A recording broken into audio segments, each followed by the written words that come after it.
हरिओम। प्रिय भक्तों, आज अश्विन मास कृष्ण पक्ष की नवमी तिथि और सोमवार का दिन है।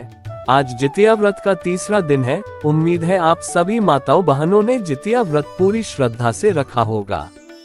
जिमोत वाहन भगवान हमेशा आप और आपके बच्चों पर अपना आशीर्वाद बनाए रखे और हर साल आप ऐसे ही खुशी के साथ व्रत रखती रहे।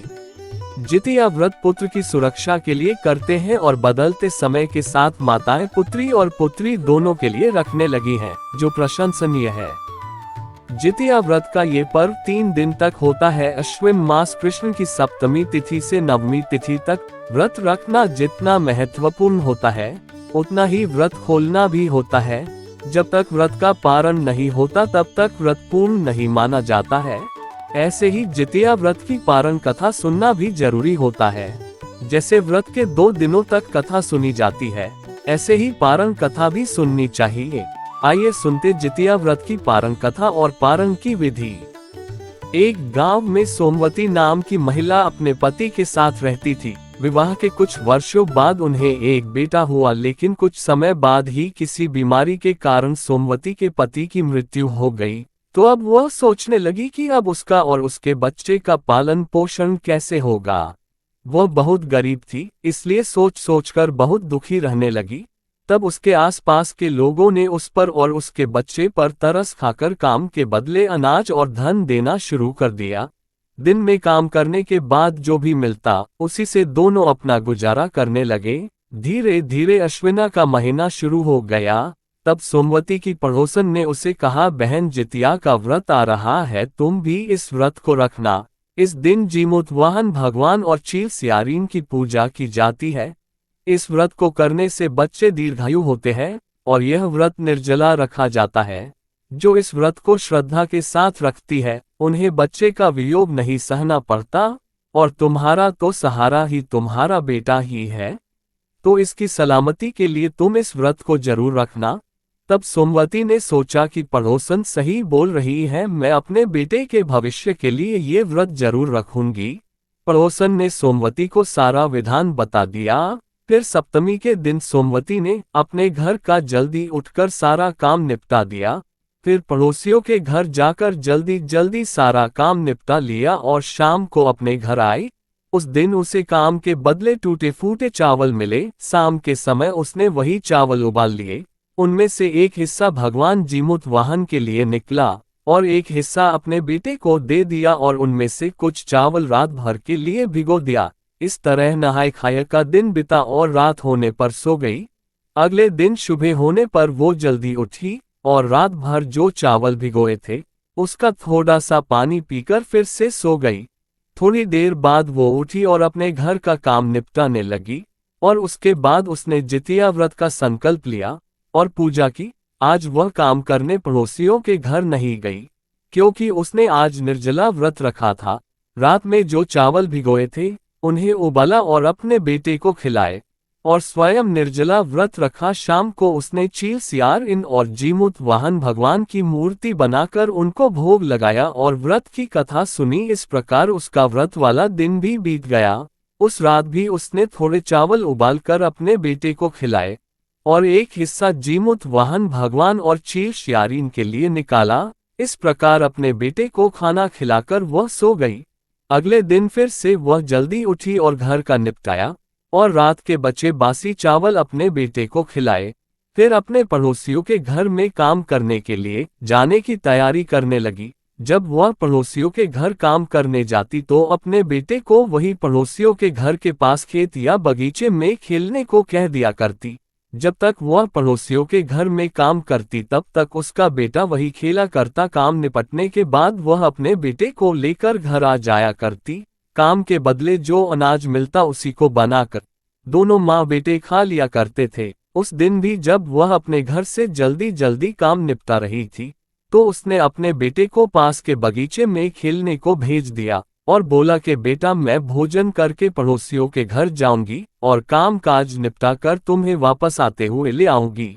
तब तक तुम कहीं मत जाना, वही बगीचे में ही खेलते रहना। सोमवती का बेटा बगीचे में गया और वही खेलने लगा। सोमवती ने रात के बासी बचे चावल खाने के लिए परोसे और जीमूत वाहन भगवान से प्रार्थना करके बासी चावल खाने लगी। बासी चावल खाकर व्रत खोलने से भगवान जीमूतवाहन नाराज हो गए और इधर वह एक एक कौर खाती, उधर एक नाग ने बगीचे में खेल रहे उसके बच्चे को निगलना शुरू कर दिया।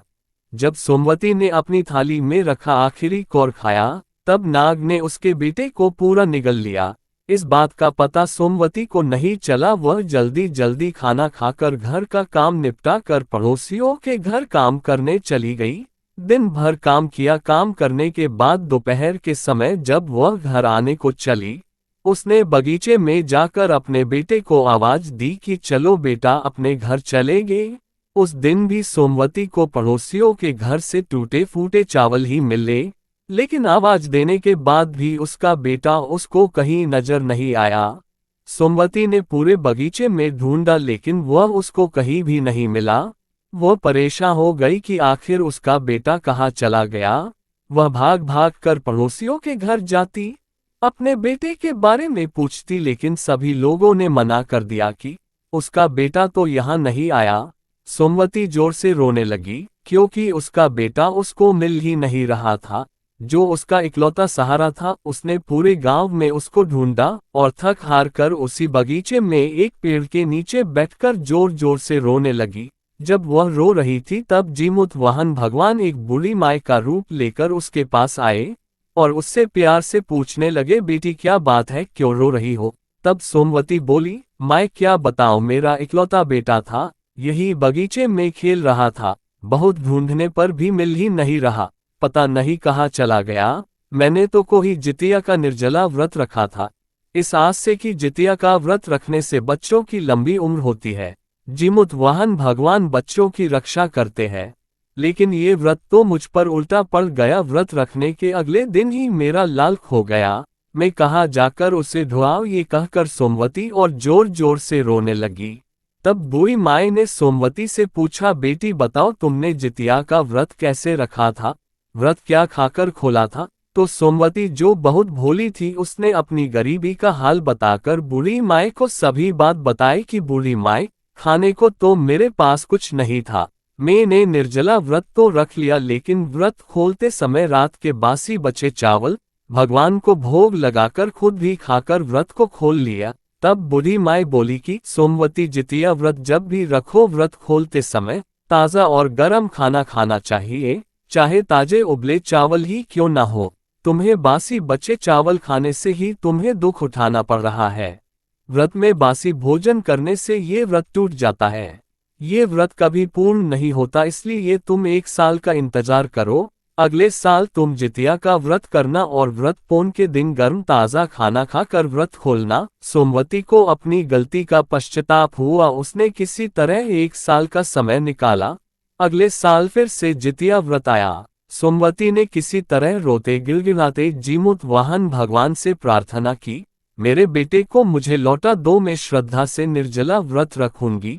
तब निर्जला व्रत रखकर सोमवती ने अगले दिन बासी चावल की बजाय ताजे उबले गरम चावल का भोग भगवान को लगाकर और खुद भी चावल खाकर और उसका मांड पीकर अपना व्रत खोला। इधर उसने व्रत खोला, उधर उसी बगीचे में जहां पर उसके बेटे को उस नाग ने निगला था, वह बच्चा उसे वहां आ गया। जैसे ही वह उस बगीचे में गई, उसका बच्चा उसे सही सलामत मिल गया। उसने भगवान को बहुत बहुत धन्यवाद कहा। इस प्रकार जो भी जितिया का निर्जला व्रत रखता है और ताजे भोजन से पारण करता है, उनके संतान को दीर्घायु आशीर्वाद मिलता है। जितिया व्रत का पारण नवमी तिथि को सूर्यास्त से पहले किया जाता है। पारण से पहले किसी ब्राह्मण को भोजन कराना या अन्न का दान करना शुभ माना जाता है। पारंपरिक पकवानों में ठेकुआ, पूरी, हलवा, पुए और विशेष रूप से नोनी का साग का सेवन किया जाता है। इस दिन ही माताएं जितिया धागा भी धारण करती हैं। पारण करते समय भगवान जीमूतवाहन को श्रद्धाभाव से प्रणाम कर आशीर्वाद लिया जाता है।